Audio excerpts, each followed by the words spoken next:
Assalamualaikum warahmatullahi wabarakatuh. Perkenalkan, nama saya Agustin Faridatul Mami dari kelas 12 IPA 1. Di sini saya akan membacakan materi sejarah Indonesia tentang arah kebijakan luar negeri Indonesia setelah reformasi Megawati. Megawati adalah Presiden Indonesia setelah Presiden Abdurrahman Wahid.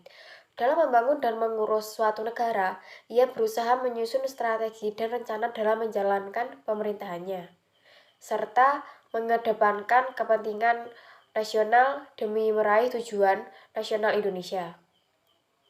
Berkenaan pada politik luar negeri Indonesia, ia memprioritaskan dan memegang teguh prinsip yang selama ini dipegang dalam melaksanakan politik luar negeri, yakni prinsip bebas aktif, mengembalikan martabat bangsa dan negara di mata dunia, serta mengembalikan kepercayaan luar negeri terhadap Indonesia, termasuk lembaga-lembaga pemberi pinjaman kepada Indonesia dan investor terhadap kegiatan pemerintah. Selain pada prioritas tersebut, Megawati juga menambahkan bahwa dalam menjalankan politik luar negeri Indonesia, memperhatikan upaya pemulihan dan menjaga stabilitas keamanan dan pertahanan nasional Indonesia, sehingga Indonesia membutuhkan sistem yang efektif, disiplin, serta aparat keamanan yang berada di bawah kendali pemerintah, namun tetap terinspirasi oleh aspirasi masyarakat.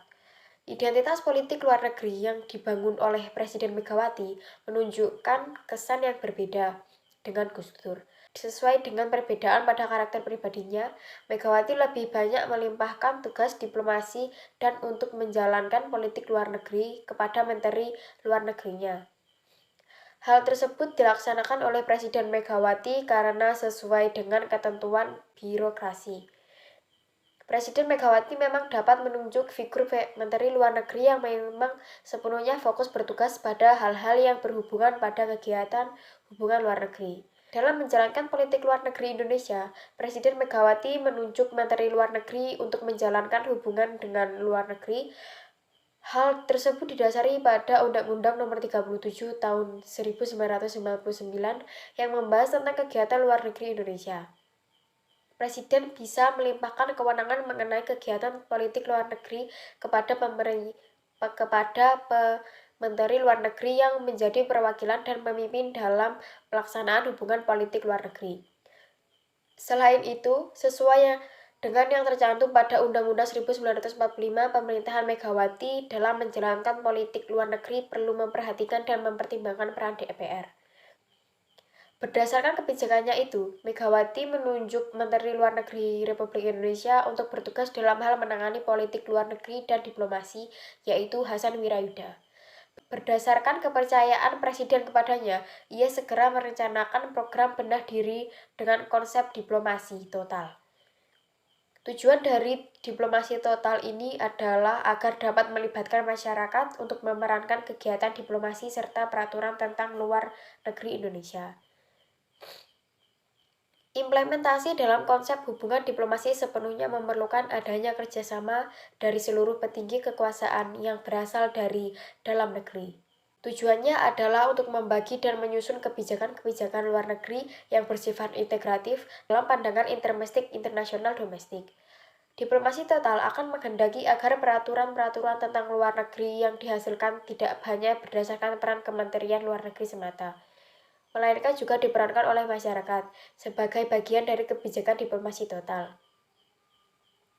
Identitas politik luar negeri Indonesia masa ini menunjukkan bahwa Presiden tidak memegang peran dominan, namun ia menyerahkan tugas tentang kegiatan politik luar negeri Indonesia kepada para Menteri Luar Negeri untuk menjalankannya. Kegiatan dari politik luar negeri Indonesia juga masih tidak memiliki ketegasan, karena cenderung patuh terhadap pihak lain yang dianggap memiliki posisi lebih tinggi dari negara Indonesia, seperti IMF.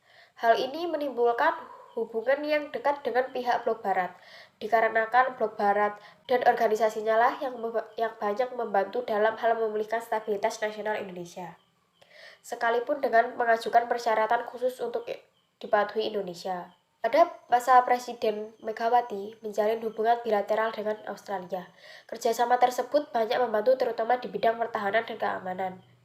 Pemerintah Indonesia dengan Australia menyepakati Memorandum of Understanding atau MoU on Combating International Terrorism yang ditandatangani oleh Abdurrahman Mataliti yang mewakili Indonesia dan pada saat itu menjabat sebagai Direktur Jenderal Hubungan Sosial, Budaya dan Penerangan Departemen Luar Negeri. Sedangkan untuk Australia diwakili oleh Richard Smith yang menjabat sebagai Duta Besar Australia untuk Indonesia.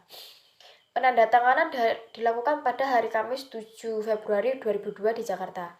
Alasan Australia melakukan hubungan bilateral Indonesia adalah pada saat itu Indonesia diteror oleh teroris yang melakukan pengebomannya di Bali. Sebagai upaya menjalankan diplomasi lain untuk meyakinkan masyarakat internasional terhadap pemerintah Indonesia dan memberi kepercayaannya, usaha yang dilakukan Indonesia adalah dilihatkannya dalam mengatasi kasus-kasus Timur Timur dibuktikan juga dengan pembentukan KPPHM Timur Timur dan pembentukan pengadilan HAM ad hoc berdasarkan keputusan Presiden RI nomor 96 tahun 2001 yang bertujuan memberikan pengadilan kepada kasus-kasus yang melanggar HAM di Timur Timur.